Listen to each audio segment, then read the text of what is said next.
చంద్రబాబు నాయుడు చేస్తా ఉన్న ఈ అవాస్తవాలన్నీ, చంద్రబాబు నాయుడు గారు చెప్తా ఉన్న ఈ అబద్ధాలన్నీ కూడా అబద్ధమని చెప్పి తేల్చింది. సిబిఐ ఫైల్ చేసిన ఛార్జ్ షీట్ లో ఏకంగా NDDB national dairy development board research institute సంబంధించిన lab report, NDRI national development research institute కు సంబంధించిన ల్యాబ్ రిపోర్టు, ఈ రెండు కూడా కేంద్ర ప్రభుత్వ సంస్థలు, రీసెర్చ్ ఇన్స్టిట్యూట్స్. వీళ్ళు చేసిన శాంపుల్స్ అన్ని కూడా, ల్యాబ్ అనాలిసిస్ అన్ని కూడా చంద్రబాబు నాయుడు గారు ముఖ్యమంత్రిగా ఉండగా, చంద్రబాబు నాయుడు గారు టీటీడీ ఈఓ, చంద్రబాబు నాయుడు గారు మనిషి టీటీడీ ఈఓగా ఉండగా, చంద్రబాబు నాయుడు గారి హయాంలో సేకరించిన ఈ నమూనాలు ఇవి సిబిఐ వాళ్ళ ఆధ్వర్యంలో ఎన్డీడీబీకి, ఎన్డీఆర్ఐకి పంపించి ల్యాబ్ రిపోర్ట్లు అక్కడి నుంచి వచ్చి ఆ ల్యాబ్ రిపోర్ట్లలో నిర్ధారణ అయింది ఎటువంటి జంతువుల కొవ్వు లేదని, ఎటువంటి గొడ్డు మాంసము కొవ్వు లేదని, ఎటువంటి పంది కొవ్వు లేదని, ఎటువంటి చేపల నూనె కూడా కలవలేదు అని చెప్పి సిబిఐ ఏకంగా ధృవీకరించి సర్టిఫై కూడా చేసింది. ఆ ఛార్జ్ షీట్ లో సిబిఐ అదొకటే చెప్పలా.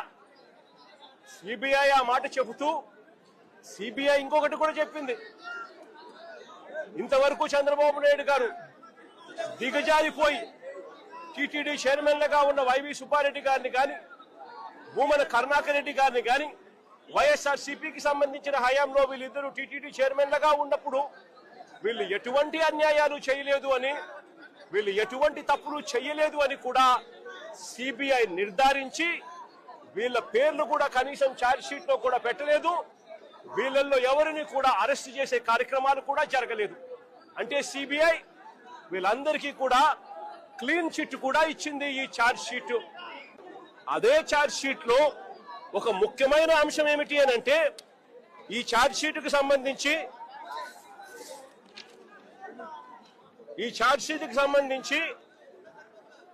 పేజ్ నెంబర్ 62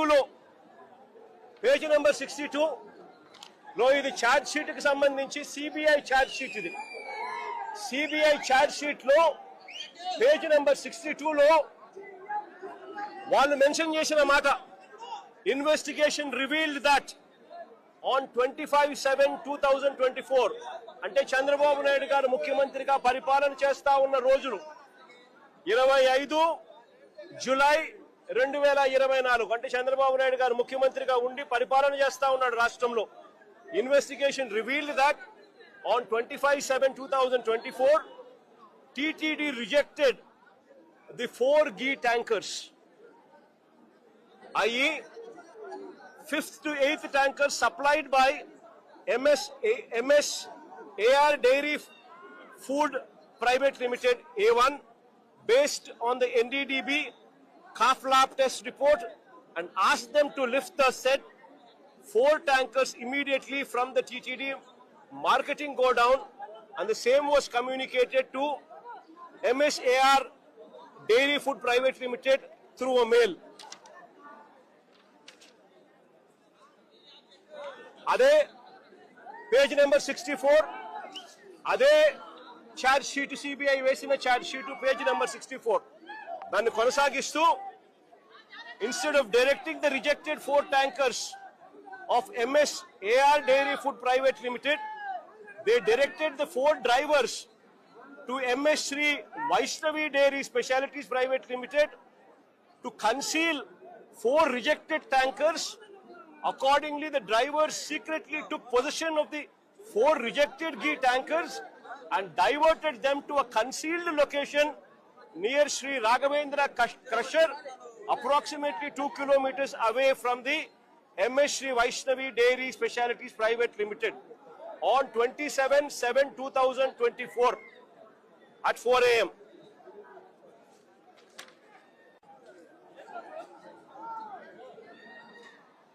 ఛార్జ్ షీట్ లో పేజ్ నెంబర్ 44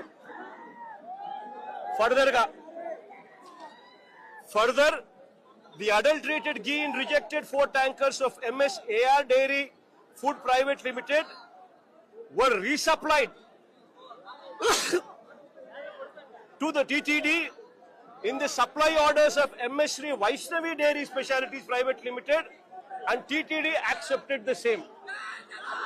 అంటే టీటీడీనే చంద్రబాబు నాయుడు గారు ముఖ్యమంత్రిగా ఉండగా ఇది సిబిఐ చార్ట్ షీట్ లో మెన్షన్ చేసింది. చంద్రబాబు నాయుడు గారు ముఖ్యమంత్రిగా ఉండగా 27/7/2024 అంటే చంద్రబాబు నాయుడు ముఖ్యమంత్రిగా ఉండగా జులైలో టీటీడీ వాళ్ళు 4 ట్యాంకర్లు ఏదైతే ఉన్నాయో ఆ ట్యాంకర్లను రిజెక్ట్ చేసినారు.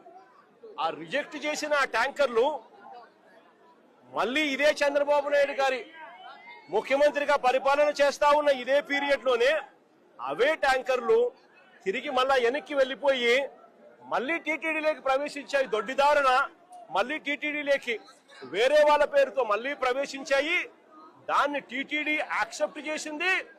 అవే ట్యాంకర్లు లడ్డూ తయారీకి కూడా వాడారు అని చెప్పి ఏకంగా సిబిఐఏ చంద్రబాబు నాయుడు గారి ప్రభుత్వం మీద వాళ్ళు చేసిన తప్పుల మీద వాళ్ళు చేసిన అన్యాయం మీద ఏకంగా సిబిఐఏ చార్జ్ షీట్ లో వేసింది. నేను అడుగుతా ఉన్నా, ఏకంగా సిబిఐఏ చంద్రబాబు నాయుడు గారి ప్రభుత్వం మీద ఈ మాదిరిగా రాసిన తర్వాత చార్జ్ షీట్ లో ఫైల్ చేసిన తర్వాత పాపం చేసిన వాళ్ళు ఎవరు అని చంద్రబాబు నాయుడు గారిని, కూటమిలో ఉన్న చంద్రబాబు నాయుడు గారికి సంబంధించిన చంద్రబాబు నాయుడు గారి కొడుకు, కూటమిలో ఉన్న పవన్ కళ్యాణ్ గారిని ఇద్దరిని కూడా ప్రశ్నిస్తా ఉన్నాను. ఎవరు పాపం చేసిన వాళ్ళు అని చెప్పి నేను ఈ సందర్భంగా అందరినీ కూడా ప్రశ్నిస్తా ఉన్నా. చంద్రబాబు నాయుడు చేస్తా